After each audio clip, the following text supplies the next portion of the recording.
Fala pessoal, tudo bom? Está dando continuidade ao primeiro vídeo, falando agora sobre o plano da salvação. Como que a morte de um homem foi capaz de trazer salvação para a gente, foi capaz de trazer vida para a gente. Como funcionou esse processo. Para a gente entender isso, a gente tem que começar lá do início, lá do Éden, lá com Adão e Eva. Então a gente precisa entender que naquele tempo, no momento da criação, Deus nos criou para ter intimidade com Ele, uma intimidade próxima com Ele. A gente vai entender isso lendo o texto de Gênesis 3:8, que diz o seguinte: ouvindo o homem e sua mulher os passos do Senhor Deus, que andava pelo jardim quando soprava a brisa do dia, esconderam-se da presença do Senhor Deus entre as árvores do jardim. Então Deus se manifestava de forma corpórea. Adão e Eva puderam ouvir os passos do Senhor no jardim.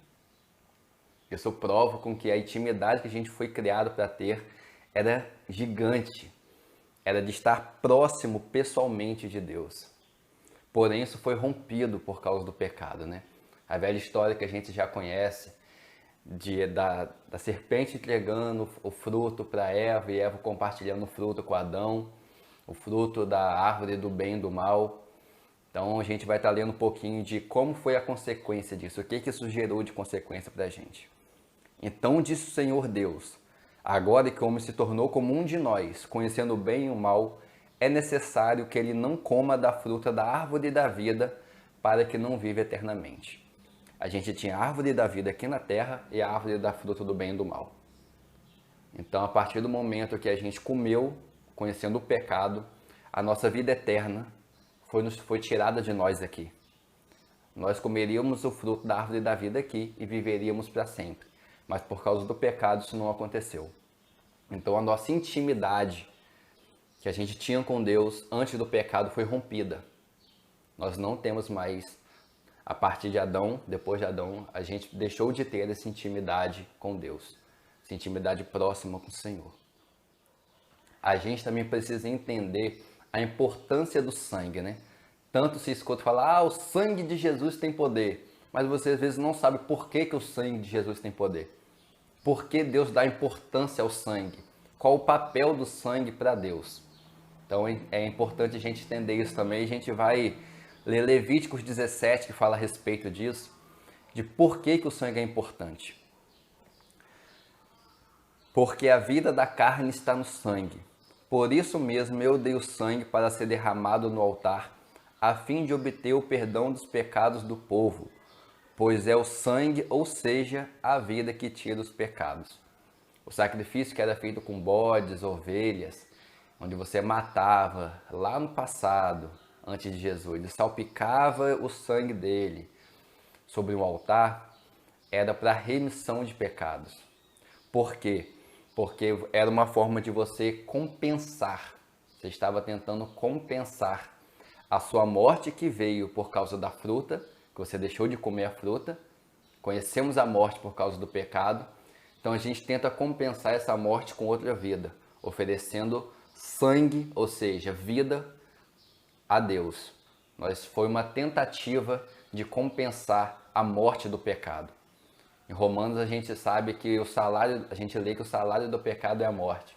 Por causa disso. Porque a partir do pecado nós não podemos mais comer o fruto da árvore da vida. Então, entendemos aqui agora a importância do sangue. Que ele simboliza a vida. O sangue para Deus simboliza a vida. Porém, não foi o suficiente o sangue de bois, de animais, para que a gente fosse realmente perdoado pelos nossos pecados. Por quê? Porque isso se dava pelo menos uma vez ao ano.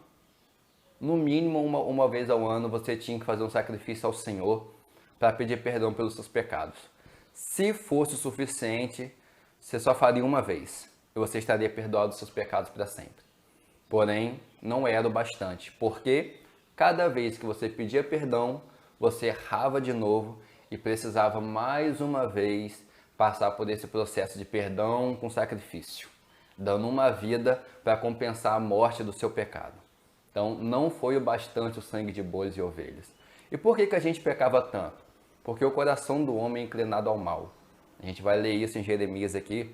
Jeremias 11:8 diz o seguinte: mas a triste verdade é que eles nunca me obedeceram, nem quiseram me ouvir. Foram teimosos e preferiram seguir suas próprias vontades e seu coração orgulhoso e mau. Por isso eu trouxe maldição sobre eles, porque eles não cumpriram sua parte da aliança.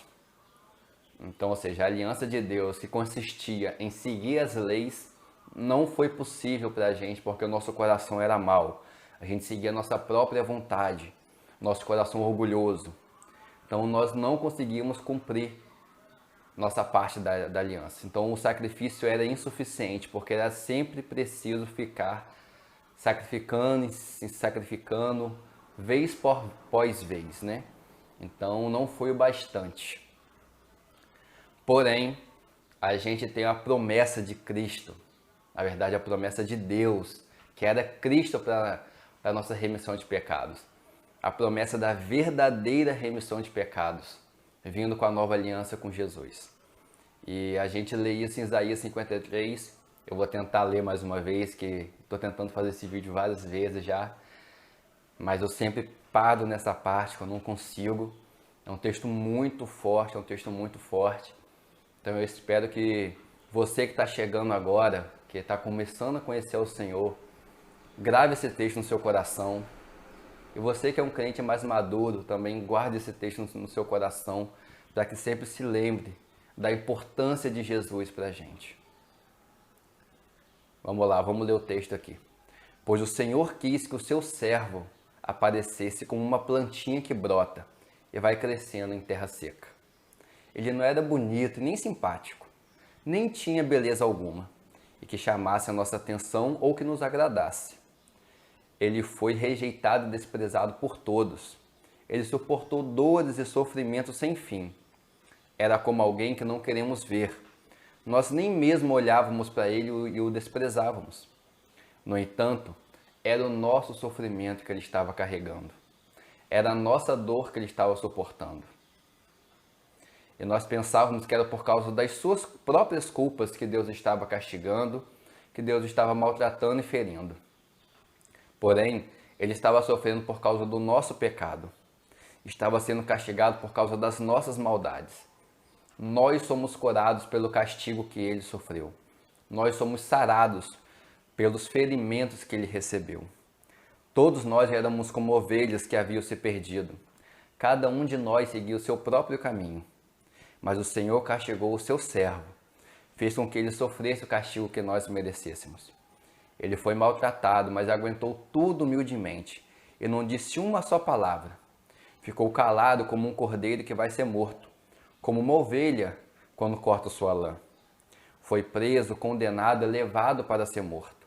E ninguém se importou com o que ia acontecer com ele. Ele foi expulso do mundo dos vivos por causa dos nossos pecados. Foi sepultado ao lado de criminosos. Foi enterrado com os ricos. Embora nunca tivesse cometido um crime algum, nem tivesse dito uma só mentira. O Senhor Deus diz: eu quis maltratá-lo, quis fazê-lo sofrer. Ele ofereceu sua vida como sacrifício para tirar pecados, e por isso terá uma vida longa e verá os seus descendentes. Ele fará com que meu plano dê certo. O meu servo não tem pecado, mas ele sofrerá o castigo que muitos merecem, e assim os pecados dele serão perdoados. Por isso eu lhe darei um lugar de honra, e ele receberá a sua recompensa junto com os grandes e os poderosos. Pois ele deu sua própria vida e foi tratado como se fosse um criminoso. Ele levou a culpa do pecado de muitos e orou pedindo para que eles fossem perdoados. Então Deus fala sobre a vida daquele que haveria de vir para retirar os nossos pecados, a fim de que através da sua morte, ou seja, do seu sangue, fosse capaz de que o que nenhum animal pôde fazer, pois foi um único homem verdadeiramente santo. O peso do nosso pecado foi sofrido por ele, morrendo e sendo capaz de tirar a nossa culpa, pois incontável peso teve o sacrifício do único que não merecia morrer. Por que Deus não merecia morrer? Por que Jesus não podia morrer? A gente viu que no início o salário do pecado foi a morte. A consequência de Adão pecar foi a morte, foi a gente não poder mais comer o fruto da vida eterna. Porém, nós temos Jesus que veio e não pecou. Jesus não teve pecado algum e mesmo assim ele foi morto. A sua morte foi injusta. A morte de Jesus foi uma morte injusta. Então, por causa de ser uma morte injusta, ele não deveria morrer. O pecado nosso recaiu sobre ele. Todo o peso de Adão, que por causa de um homem, um único homem, Adão, pecou e nós recebemos o pecado vindo dele, pois somos descendentes dele, por causa de um só homem também nós fomos salvos. Porque um só homem não pecou, um único homem não pecou e morreu. Então a sua morte injusta nos justificou. Por isso que tem a música, já estou justificado com Cristo. Por isso, porque nós fomos justificados em Jesus. Agora nos tornamos justos diante de Deus por causa da única morte de um homem que não deveria morrer. O peso da morte não deveria recair sobre Jesus. Então esse é o processo da salvação. Esse foi o plano. Um homem que não tinha pecado morrer por nós. Assim, anulando o efeito do pecado sobre a nossa vida. Mas para isso a gente precisa se entregar para Cristo. Porque é como se eu estivesse comprando um item online de você, uma camisa, por exemplo, online de você. Eu já paguei, porém depende de você me enviar ou não. Se você quiser não me enviar, é com você. Eu já paguei o preço da sua camisa. Mas se você quiser me dar ela ou não, é com você. É isso que Jesus faz. Ele paga pela sua vida com o sangue dele. A sua vida já está paga por Cristo. Porém, você precisa entregar a sua vida para ele, para você receber a sua salvação.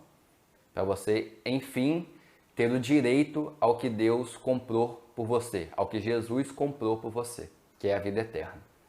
Então, hoje, entregue sua vida a Cristo.